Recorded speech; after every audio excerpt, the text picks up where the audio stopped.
The Master's Ultimate Weapon, the art of mastering communication and unleashing inner power. Welcome to Ancient Wisdom Unlocked. In our noisy, hurried world, do you ever feel caught in the rhythm of instant reaction, always compelled to reply, to speak up, to prove yourself? Here's a truth schools rarely teach you. Mastering the timing of communication is more effective than the loudest voice. In the chaos of our era, it is often the calmest souls, guided by ancient wisdom, who travel the furthest, reaching peaks of accomplishment that the majority can only dream of. Join us as we explore seemingly small, insignificant moments that hold immense power to shape your life, your relationships, and your destiny. These are the golden principles that great masters have applied to make all the difference. Embracing silent discipline, the power of self-control. In modern life, where everything is expected to happen in an instant, the ability to delay gratification and control your reactions becomes a true superpower. When your phone rings, don't rush to answer. Take a deep breath and wait 5 seconds.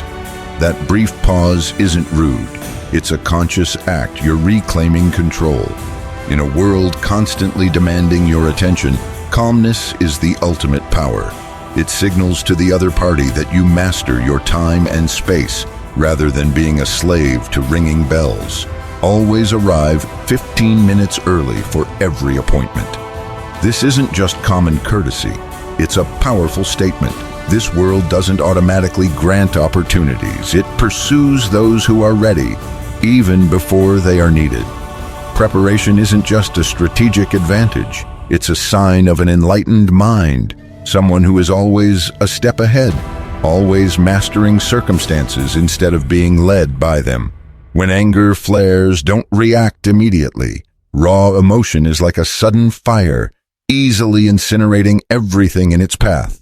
Give yourself 10 minutes, breathe, observe. That pause, that emergency break, can help you keep a valuable job, save a marriage on the brink, and in some cases, even preserve your life.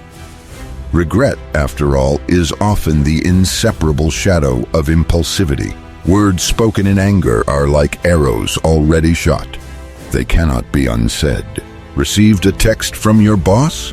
Even if you're rushing to work, caught up in a dozen tasks, don't hastily send a curt voice message or a brief, incomplete reply. Take the time to craft a clear, thoughtful, and well-considered text message. Words meticulously written, polished, are an expression of maturity, professionalism, and respect.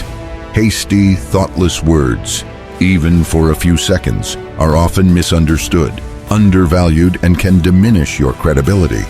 This is a crucial lesson in the importance of controlling emotions and behavior in all situations, even the most stressful ones. Every moment, every word, building enduring trust. In group settings, especially when your boss distributes bonuses or gifts, don't be the first to reach out. That moment of waiting isn't just etiquette. It's a test of character. Patience reveals a calm, steady disposition. Greed exposes desperation and a lack of self-control. Ancient wisdom teaches us, true value isn't about being the quickest to grab, but about self-mastery and dignity. It shows you're not controlled by material things, but rather you control them. Did a friend recommend you for a job paying $2,000? Think deeper. After accepting the job, consider returning $1,000 to them as a sincere gesture of gratitude. People don't just remember the temporary luck you bring them. They remember loyalty, generosity, and actions that exceed expectations. What you give, you will receive manifold. This isn't just a material exchange, but a multiplication of human value, building enduring social capital. When helping others, don't act as if it's effortless. If you make it seem easy, your help won't be valued as highly. Let them see the cost to you, whether it's time, effort, or even heartfelt concern. Show the cost, show the heart. This isn't to boast, but for the recipient to truly appreciate your effort. And if you genuinely can't help, Let them know it pains you. That's how you build trust, a solid foundation for all relationships, based on sincerity and transparency. Want to build long-lasting, robust relationships?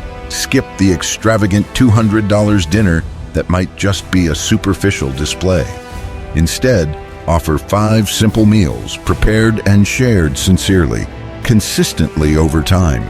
Consistency builds deeper, stronger connections than any fleeting luxury. Relationships are built from small, repeated acts of sincerity, not from a single grand gesture. Inviting a man to dinner or a meeting. Consider inviting a woman along. The presence of a woman often creates a more relaxed atmosphere, breaking tension and opening up more natural, comfortable conversation. This is a subtle social psychology tip to facilitate effective interaction. When inviting a woman, bring a small, thoughtful gift. The gift doesn't have to be expensive, but it must show your care, thoughtfulness, and understanding of her preferences. Respect is remembered more than mere effort or material value. It shows you genuinely care about the other person's feelings and preferences, building a deep and positive impression. The art of silent persuasion, grasping human nature. Do you want to persuade someone effectively? Understand that words can persuade 50%. A gift demonstrating sincerity and goodwill can persuade 70%. But when you combine wise words with a genuine gift, you hold 90% of the persuasive power. This isn't manipulation or blindly influencing others.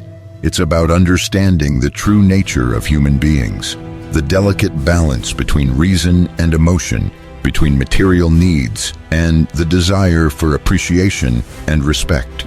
Most people wait for the world to treat them fairly, waiting for opportunity to knock.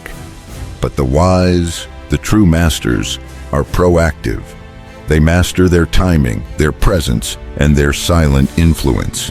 They don't passively wait, but actively create circumstances. If anything in this advice stopped you, made you feel a spark ignite in your mind, then that is the truth your soul is recognizing.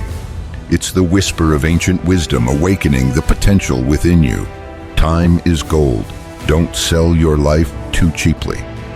The poignant story of the busy father and his young daughter touched our hearts. It's a painful reminder of how easily we can lose sight of life's most precious moments in our relentless pursuit of finite things. Would you choose a specific sum of money or a full day dedicated to what truly matters? For many, the answer remains money. But have you ever truly asked yourself, might you be making a mistake somewhere? Are you unknowingly selling the golden hours of your life at too cheap a price? Since childhood, we've been instilled with the phrase, time is gold, time is silver. Yet we often understand it simplistically as merely, time is precious. The deeper meaning lies in the fact that time can be bought and sold. The most equitable truth in this world is that everyone has 24 hours a day. Everyone feels they don't have enough time. Yet some understand this and they buy others' time, while many only know how to sell their own time. Before entering society, we spend years in school, specializing, all to increase our perceived value so that upon graduation, we can sell our time at a higher price in the job market. Selling time is a very normal, almost universal practice. But sadly, some people, after selling their time, fail to increase its value. They stop learning the moment they leave school, busying themselves daily, exchanging time for money, and then chasing after money. They painstakingly earn a little, then spend it on daily life, marriage, cars, houses, car loans, home loans. And so when money runs short, they sell even more time to compensate. They fall into a vicious cycle. By the time they look back, they realize little time is left. Half their lives have been sold and no longer belong to them. Everything has been sold to others. The poor use time to exchange for money, while the rich use money to buy time.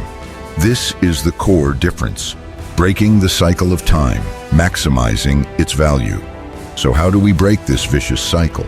First, learn to maximize the value of your time. Take the example of a fitness coach. He earns money by selling his training services at, say, $50 an hour. Even working diligently, he only has 24 hours a day. So is there a way to sell 1 hour of his time to multiple people simultaneously? Absolutely. He can gather clients who want to buy the service and coach them in a group setting. However, this method is still geographically limited. If he teaches via live video, he can overcome geographical constraints. Furthermore, he can turn his training expertise into online courses and sell them to many people. This way, he overcomes time limitations. When teaching online, he can bundle training equipment or nutrition plans, selling them together. From there, he expands the value of his time. Once he has maximized the value of his time, he can then use money to buy others' time. He can use, say, $50 an hour to hire another coach to work for him, thereby earning even more money.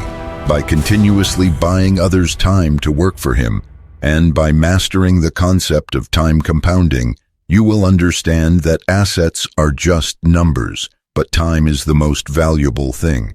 In the book Rich Dad, Poor Dad, there's a classic quote, "Don't work for money, let money work for you." When you truly let money work for you, that's when you succeed and become someone others admire. At this point, some might object, saying, "Easier said than done." I want to tell you that it's not actually difficult. The difficulty lies in many people's unwillingness to learn and think about making their time more valuable. The first step is to learn and read. A good book is the crystallization of an author's lifetime. But many people nowadays dislike reading. They open a book, read a few pages, and lose interest. Some even fall asleep after a few minutes. That's why I strongly encourage you to follow Ancient Wisdom Unlocked. We synthesize the essence from valuable books and courses to share with everyone. We primarily share information on financial freedom, wealth-building mindsets, and career development. We hope to inspire reflection and growth. We won't just teach you how to do things, but how to think, to help you elevate your ability to commercialize your skills and act like successful people. Then, no matter what you pursue, you will have a logical method and perform better than others. A person's perception of time is also their perception of wealth. How you value your time determines your income ceiling. Life is full of temptations. It uses trivial daily matters to deceive you, causing you to waste your most precious asset on insignificant tasks. Don't let your time, your true asset, bleed away through minor, insignificant things, like a slowly leaking bag. For many, time is an invaluable asset, but also the easiest to sell cheaply. Exchanging time or money, the choice of wisdom. For instance, when renting a place, some people only look at the rent. They are willing to choose a living space far from work just to save a few hundred or a few $1,000s on rent. To save living expenses, some do their own grocery shopping and cooking. During big promotional events like Black Friday, many spend a considerable amount of time searching for discount codes to get better deals. These individuals often overlook something even more valuable: time. The rent saved by a few hundred or a few $1,000s comes at the cost of spending an extra hour or two commuting every day. The few dollars saved by cooking yourself weekly comes from spending more than an hour each day in the kitchen preparing meals. And those small discounts on Black Friday, aren't they the price of the relaxation time you sacrificed? Have you ever considered the true value of your time? These small perceived gains in life are slowly eroding your most precious asset, time. Yet we mistakenly believe we are getting a great deal. Many often use money as the standard to decide whether to do something, but very few use time as the criterion to consider if it's worthwhile. The truth is, how you value your time will determine the kind of life you live. The essence of work is simply selling time. It's just that everyone sells it differently and at different prices. Employees sell their time to their employers. Psychological consultants sell their time to clients. Business owners and entrepreneurs, in turn, buy others' time to increase their income. An individual generally has 3 ways to optimize their time usage and increase income. Sell more of your time. For example, in addition to your regular 8-hour workday, you can utilize your off hours for extra work. Increase the value per unit of time. You can increase your income by improving your professional skills and service quality, or by eliminating intermediaries such as becoming a freelancer. Then you can directly sell your time to clients without going through a company. Change the way you sell time by selling the same amount of time to multiple people. For example, becoming an instructor for an online course or a corporate trainer. This way you can sell the same amount of time to many people. The more you sell, the lower the investment cost and the higher the profit. Therefore, how one perceives time is also how one perceives their wealth. How you value your time determines your income ceiling. As one gets older, salaried workers should gradually reduce increasing their income by selling more time, because this method has a low income threshold, weak competitiveness, and is easily replaceable. Someone once asked why age 35 is a difficult milestone for office workers. That's because age 35 marks the point where physical strength begins to decline. You cannot compete with recent graduates in terms of overtime capacity and enthusiasm. If at age 35 you still rely on selling more time to earn income, you will be compared to younger individuals, and naturally in terms of ability to withstand pressure and work late nights. A 35-year-old worker will no longer have the advantage. Our career development path is actually how we decide whom to sell our time to, at what price, and how. When you are in the first phase of earning money, simply selling time, what you need to do is improve your professional capabilities and service quality to increase your negotiating power per unit of time. Simultaneously, explore ways to sell your time multiple times. Therefore, in this phase, I do not recommend selling more time for extra income, because this method is just selling time cheaply without bringing real developmental value. When I was a student, I did part-time jobs, handing out flyers, sales, etc. These jobs were simple, easy to do, and could earn about $20 a day. But after a while, I realized that besides learning that earning money isn't easy, I didn't gain anything else. Therefore, at the stage where you can only sell more time to increase income, learn to delay gratification and invest time in activities that increase the value of your time, such as improving soft skills, reading books, learning specialized knowledge, and networking with talented people to have the opportunity to escape the vicious cycle. The precision of time. Living with clear purpose. The time of successful people is often meticulously calculated down to the last detail. Someone once told a story that in 2002, when Bill Gates visited China, he attended a meeting at the Shangri-La Hotel in Beijing. Microsoft China staff measured every step from the elevator to the meeting room, calculating every second. They witnessed that each meeting room had important guests waiting to shake hands and take photos with Gates. Everything ran almost to the second, with no deviation. Why such precision? Because Bill Gates's time was calculated by the second. The basic unit of time that wealthy people manage is often a quarter hour, about 15 minutes. The more sensitive a person is to time, the greater their achievements.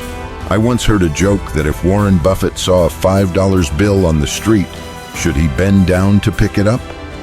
The answer is no, because 1 second of his time is worth far more than that.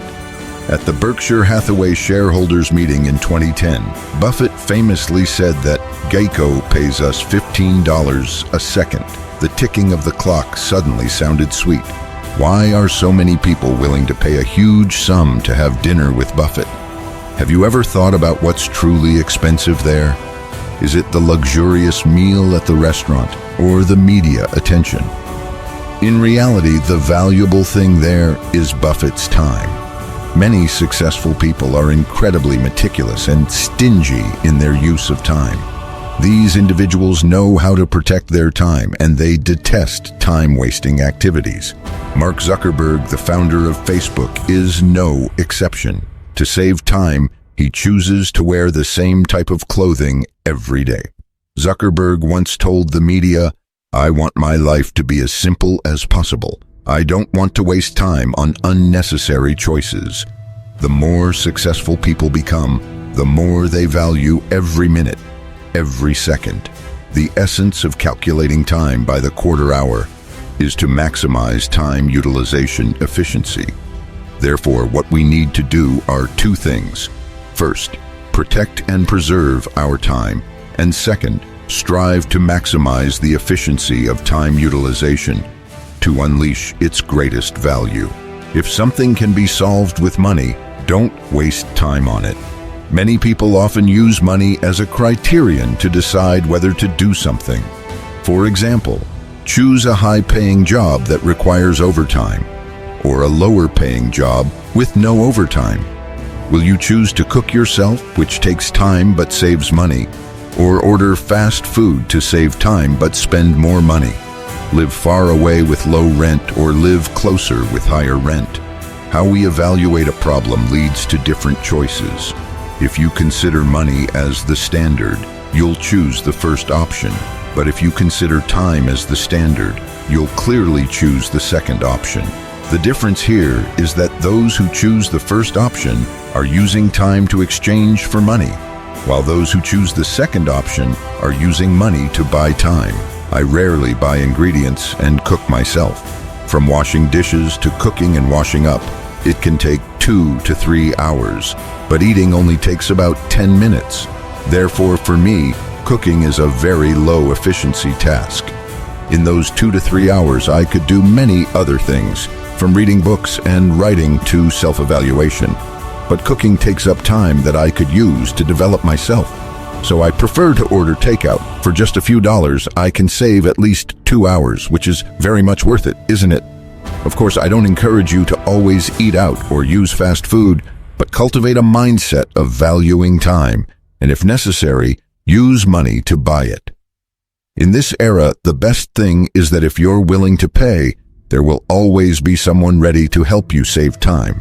For example, for housework, you can hire a cleaner to do it for you, giving you an extra 2 hours on the weekend to do higher value or higher income activities.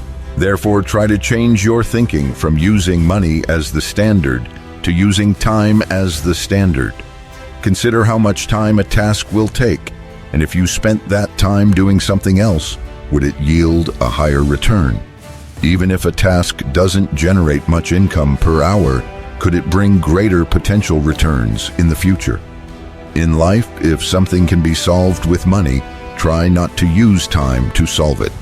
If you value time, your time will become increasingly valuable.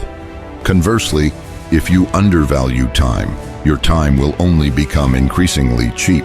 Lei Jun, the founder of Xiaomi, once told a story that when he was in college, his financial situation was quite tight, and he often wanted to drop out to earn money.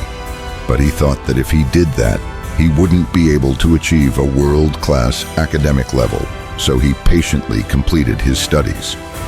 Around him, many people dropped out of school halfway to work, tempted by many immediate opportunities. Although those who dropped out also had stable jobs, Lei Jun believed that the limit to the amount of money they could earn in their lives would quickly plateau.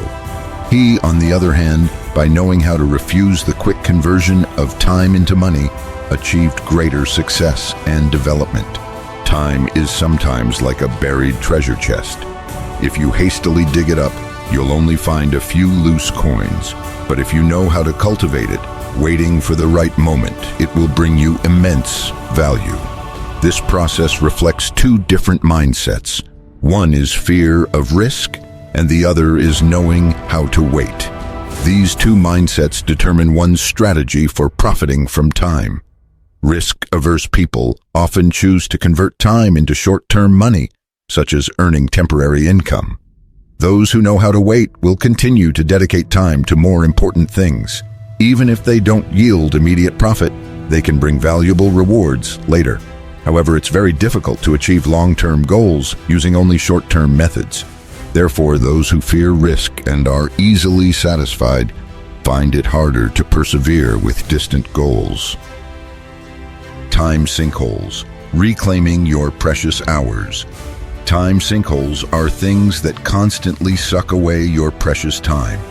For example, you go to the supermarket intending to buy some fruit in 20 minutes. But once inside, you're attracted by all sorts of discounted products, newly released fried foods. Then you think, maybe I'll buy breakfast for tomorrow too. That's a form of time sinkhole. Another example, you just finished housework for an hour. You want to rest for a bit, so you open TikTok and scroll through some videos. You watch a newly released movie, find it engaging, then get drawn into a sales live stream. By the time you finish watching, it's 11 p.m. The result?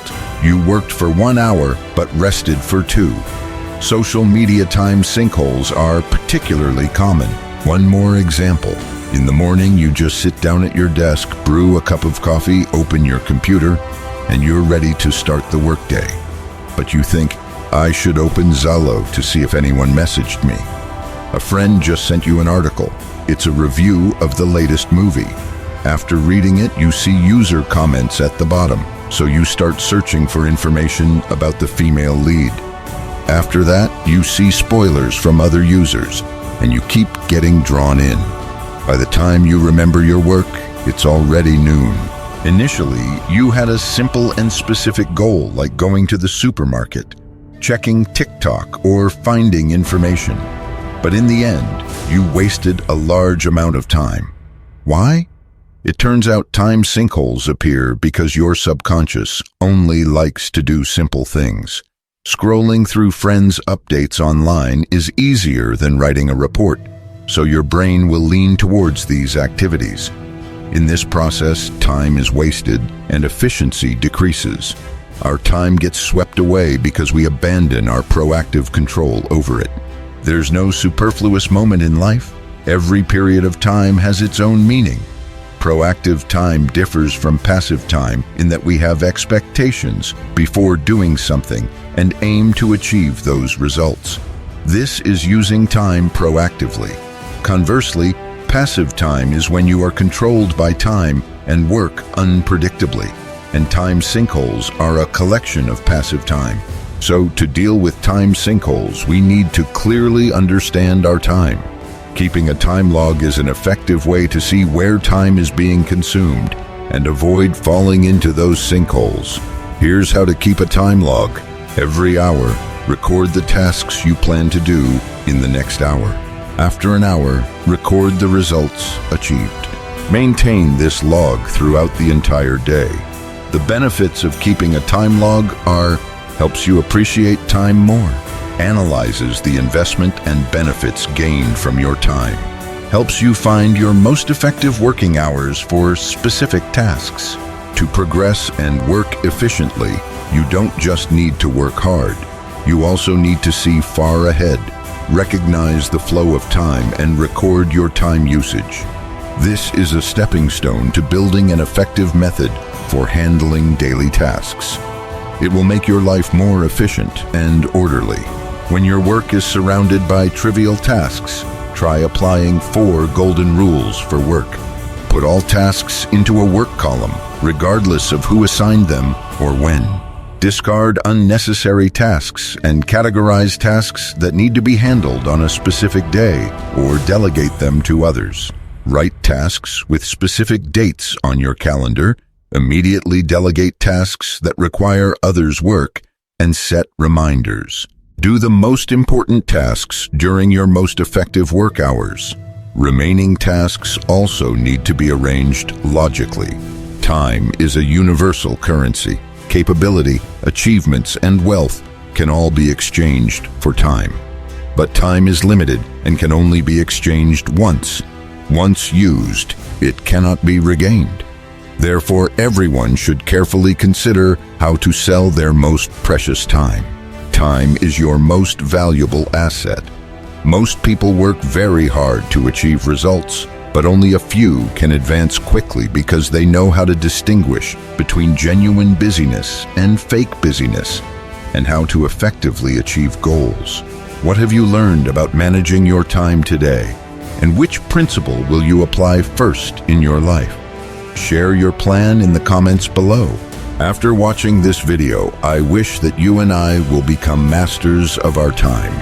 From today, follow Ancient Wisdom Unlocked. I will help you discover more secrets about mastering life and achieving true prosperity.